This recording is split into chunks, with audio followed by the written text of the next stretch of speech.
अस्सलाम व्यूअर्स, आप सबको एक दफ़ा फिर मेरे YouTube चैनल में खुशामदीद। व्यूअर्स, आज हम इंशाल्लाह एक्सरसाइज 4.3 स्टार्ट करेंगे। तो चलते हैं अपने एक्सरसाइज की तरफ। इसमें मेरे पास क्वेश्चन नंबर 1 है, convert the following decimals into common fraction. ये हमें डेसिमल में क्वेश्चन दिया है और इसको कॉमन फ्रैक्शन में कन्वर्ट करना है। तो मैं सबसे पहले इसका फर्स्ट क्वेश्चन लिखती हूँ, जो कि मेरे पास है 0.002। तो आपने इसको फ्रैक्शन में कन्वर्ट करने के लिए क्या करना है, आपने इसका पॉइंट पहले ख़त्म करना है 0.002। तो पॉइंट को ख़त्म करने के लिए पॉइंट की जगह पे हम 1 लगा लेते हैं और राइट साइड पे जितने डिजिट्स होते हैं उतने हम 0 लगा लेते हैं। यहाँ 3 है तो मैंने 3 0 लगा लिए, ठीक है। अब व्यूअर्स, यहाँ पर मैं एक बात बताना चाहूँगी कि आगे जो है इसका जो आंसर दिया हुआ है ये इसी तरह दिया हुआ है, जबकि हम मेरे लिहाज से वो वाला आंसर ठीक नहीं बनता। हम जब भी डेसिमल को फ्रैक्शन में कन्वर्ट करते हैं तो जब हम पॉइंट ख़त्म कर लेते हैं तो इसके बाद हम इसकी फिर कटिंग करते हैं, ठीक है। ये 2 1 टाइम 2 2 5 टाइम 10 एंड 0 0। तो लिहाजा इसका जो करेक्ट आंसर होगा वो 1/500 बनेगा, ठीक है। हम इसको रिड्यूस करते हैं, मीन इसकी कटिंग करते हैं और फिर इसको सिंपलेस्ट फॉर्म में लिखते हैं। तो लिहाजा मेरे लिहाज से इसका आंसर 1/500 बनता है, जबकि बुक वालों ने इसका आंसर जस्ट पॉइंट ख़त्म किया हुआ है और ये दिया है, ठीक है। इसी तरह नंबर 2 को भी मैं सॉल्व करके दे देती हूँ। 0.105 है, तो आप सबसे पहले इसका पॉइंट ख़त्म करें। पॉइंट ख़त्म करने के लिए 1 और यहाँ 3 डिजिट्स है तो 3 0। तो ये आ गया 105/1000। अब इसकी कटिंग करें, अगर होती है तो करें, अगर नहीं होती तो फिर एज इट इज़ रहने दें। तो इसकी 5 के टेबल में होती है 5 2 टाइम 10 5 1 टाइम 5 5 2 टाइम 10 एंड 0 0। तो इसका जो आंसर फ्रैक्शन फॉर्म में आएगा वो आएगा 21/200, ठीक है व्यूअर्स। अब हम चलते हैं अपने नेक्स्ट क्वेश्चन की तरफ। मेरे पास इसमें नेक्स्ट क्वेश्चन है, convert the following common fraction into decimal. अब ये फ्रैक्शन में दिए हुए हैं और इसको डेसिमल में कन्वर्ट करना है। तो आपने क्या करना है, इसको डिवाइड करना है। नंबर 1 मेरे पास है 1/2। चूँकि इसको मैंने डेसिमल में कन्वर्ट करना है तो लिहाजा आप इसको डिवाइड करें। डिवाइड कैसे होगा, 1 ऊपर वाला हम अंदर रखते हैं और जो डिनोमिनेटर है उसको बाहर रखते हैं। 2 के टेबल में तो 1 जाता नहीं है, लिहाजा हमें यहाँ पर 0 की ज़रूरत होगी। तो जब हम यहाँ पर 0 डालेंगे तो इस 0 के लिए पहले हमें यहाँ पर ऊपर 0 पॉइंट डालना होगा। तो अब इसको लेकर जाएं 2 5 टाइम 10, ठीक है। तो लिहाजा इसका आंसर डेसिमल में हमारे पास आ गया 0.5। अब इसमें मैं एक और क्वेश्चन भी करवा देती हूँ।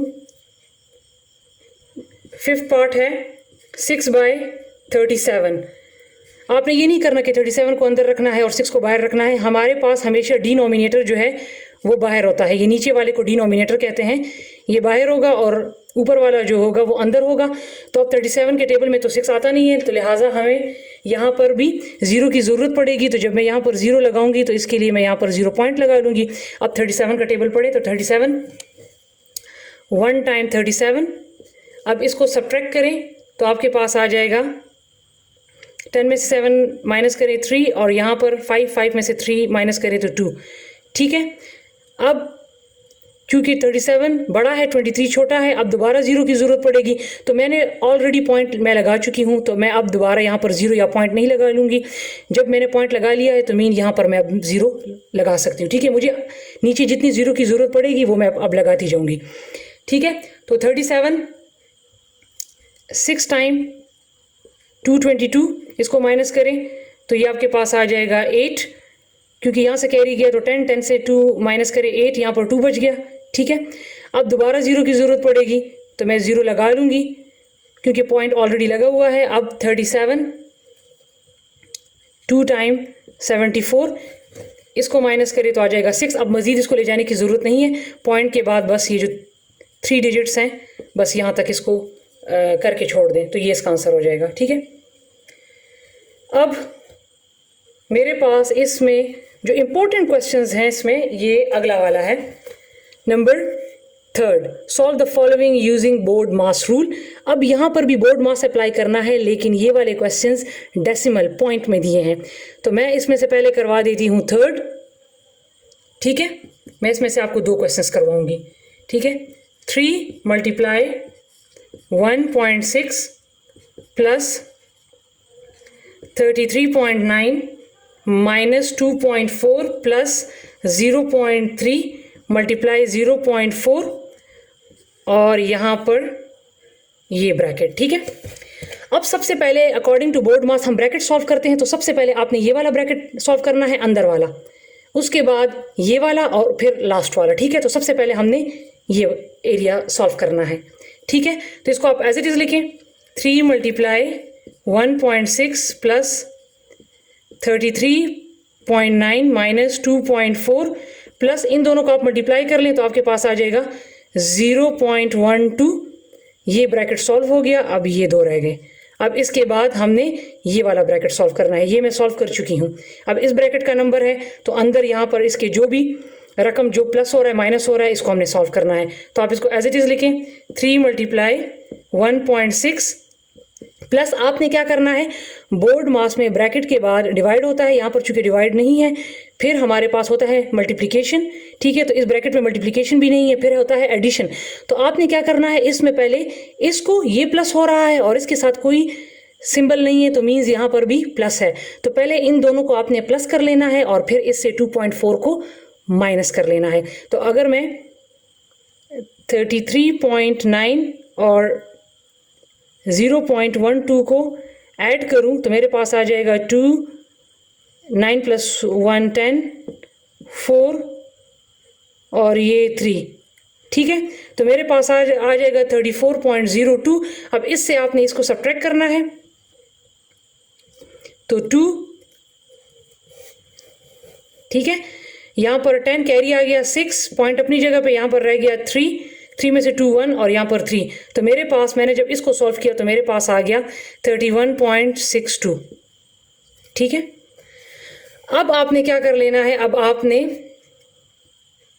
इन दोनों को ऐड कर लेना है। ठीक है, ये मैंने सॉल्व कर लिया, अब इस ब्रैकेट की बारी है, तो इन दोनों को ऐड करना है। 31.62 के साथ 1.6 ऐड करें तो 2, 6 प्लस 6 12, ये 3 और ये 3 पॉइंट की जगह पे पॉइंट, तो ये आ जाएगा 33.22 मल्टीप्लाई 3। अब इस 3 को इसके साथ मल्टीप्लाई कर लें। ठीक है, क्योंकि पहले ब्रैकेट सॉल्व करना है, फिर उसके बाद ये वाला हिस्सा, तो ये आपके पास आ जाएगा। आप इसको 3 के साथ मल्टीप्लाई कर रहे हैं तो 3 2 time 6, 3 2 time 6, 3 3 time 9 and 3 3 time 9, तो लिहाजा इसका आंसर आ जाएगा 99.66। ठीक है व्यूअर्स, अब इसमें मैं आपको एक और क्वेश्चन भी करवा देती हूँ ताकि आपको आसानी रहे। ठीक है, मेरे पास इसमें अगला क्वेश्चन है नंबर 4। ठीक है, तो मैं चलती हूँ नंबर 4 की तरफ। मेरे पास नंबर 4 है 12.13 plus 2.7 multiply 5.7 plus 4.5 divide 1.5 multiply 2.3, और ये इसमें सिर्फ एक ब्रैकेट है, तो पहले ये ब्रैकेट सॉल्व करना है। ब्रैकेट में भी सॉल्व करते वक्त आपने देखना है कि अकॉर्डिंग टू बोर्ड मास पहले डिवीजन आपने करनी है। ठीक है, तो इसको एज इट इज लिखें, 12.13 प्लस 2.7 मल्टीप्लाई 5.7 प्लस इन दोनों की डिवीजन आपने कैसे करनी है, इस तरह भी कर सकते हैं 1.5, तो पॉइंट से कट गया तो रह गया 45/15। इसकी कटिंग करें, 15 1 टाइम 15 एंड 15 3 टाइम 45, तो लिहाजा इन दोनों को डिवाइड करने से 3 आया और फिर उसी 3 को 2.3 के साथ मल्टीप्लाई कर लेते हैं, 3 टाइम 9 एंड 3 2 टाइम 6, तो ये आ जाएगा 6.9। तो इस ब्रैकेट को सॉल्व करने से हमारे पास आ जाएगा 6.9। अब अकॉर्डिंग टू बोर्ड मास हमने तो ब्रैकेट सॉल्व कर लिया, डिवाइड भी कर लिया, अब इसके बाद मल्टीप्लिकेशन है। तो अब आप देखें, ये इन दोनों को पहले आपने मल्टीप्लाई करना है। बहुत सारे लोग ऐसे करते हैं, पहले इसको इसके साथ प्लस कर लेते हैं, फिर मल्टीप्लाई कर लेते हैं, फिर प्लस कर लेते हैं, तो वो तरीका गलत है। आपने इन दोनों को मल्टीप्लाई करना है। तो जब मैं इन दोनों को मल्टीप्लाई करूँगी 12.13 प्लस इन दोनों को मल्टीप्लाई करने से आपके पास आ जाएगा 15.39 प्लस 6.9, ठीक है, अब इन तीनों को आप प्लस कर लें तो आपके पास आंसर आ जाएगा 34.42, या आपके पास आंसर आ जाएगा। ठीक है व्यूअर्स, अब हम चलते हैं वर्ड प्रॉब्लम की तरफ। वर्ड प्रॉब्लम नहायत ही आसान है। 16.5 kg of sugar is to be packed into a packet of 0.5 kg sugar each. How many bags are required to put all the sugar in bags? ये कह रहा है कि 16.5 kg चीनी को इस तरह पैक किया गया है कि एक पैकेट में 0.5 kg चीनी को रखा गया है। तो ये बताएं कि how many bags, कितने bags are required, ज़रूरत हैं to put all the sugar in bags. In 16.5 kg चीनी को जो है इनके लिए कितने पैकेट्स की ज़रूरत पड़ेगी अगर एक पैकेट में 0.5 kg को चीनी को डाला गया है। तो सिंपल, इसको आपने डिवाइड करना है। 16.5 डिवाइड बाई 0.5, दो तरीके बता देती हूँ आपको, जो तरीका आसान हो उस तरीके से डिवाइड करें। जब ये पॉइंट कट जाएगा, ऊपर और नीचे पॉइंट हो तो दोनों से कैंसिल हो जाएंगे। ये होगा 165/5 रह जाएगा। तो इसकी कटिंग करें। 5 1 टाइम 5, 5 3 टाइम 15, एक यहाँ पर कैरी हो गया 5 3 टाइम 15। तो लिहाजा आपके पास आंसर आ जाएगा 33 बैग्स। ठीक है, अगर इस तरह नहीं कर सकते तो इसका सेकंड मेथड जो है वो है 16.5 डिवाइड 0.5। तो मैंने जो तरीका बताया था पिछले वाले क्वेश्चंस में, पहले इसका पॉइंट ख़त्म करें। ठीक है, फिर डिवीजन को मल्टीप्लिकेशन में जब कन्वर्ट करेंगे तो ये इन्वर्स हो जाएगा। 0 पॉइंट की आपको हम नहीं लगाती, अब इसकी कोई वैल्यू नहीं है। ठीक है, तो ये 10 से कैंसिल हो गया, सॉरी यहाँ पर पॉइंट नहीं लगाना। और फिर अगेन 5 1 टाइम 5 एंड 5 33 टाइम, तो ये वही 33 बैग्स आ गए। ठीक है, दोनों आप देख लें जिस तरीके से आपको आसानी हो। इसमें अब लास्ट वाला क्वेश्चन है कि the price of 1 dozen of eggs is ₹36.25, what will be the price of 6.5 dozen of egg. देखिए, इस इंतहाई आसान क्वेश्चन कि अगर 1 दर्जन अंडों की जो कीमत है वो इतनी है तो 6.5 डजन की कितनी होगी। तो आप सिंपली इन दोनों को मल्टीप्लाई कर लें। ठीक है, इन दोनों को मल्टीप्लाई कर लें तो आपके पास आंसर आ जाएगा। तो व्यूअर्स, ये था हमारा एक्सरसाइज 4.3। इंशाल्लाह इसके बाद हम करेंगे एक्सरसाइज 4.4। तो मिलते हैं अपनी अगली वीडियो के साथ। तब तक के लिए अपना बहुत सारा ख्याल रखिए। अल्लाह हाफिज़।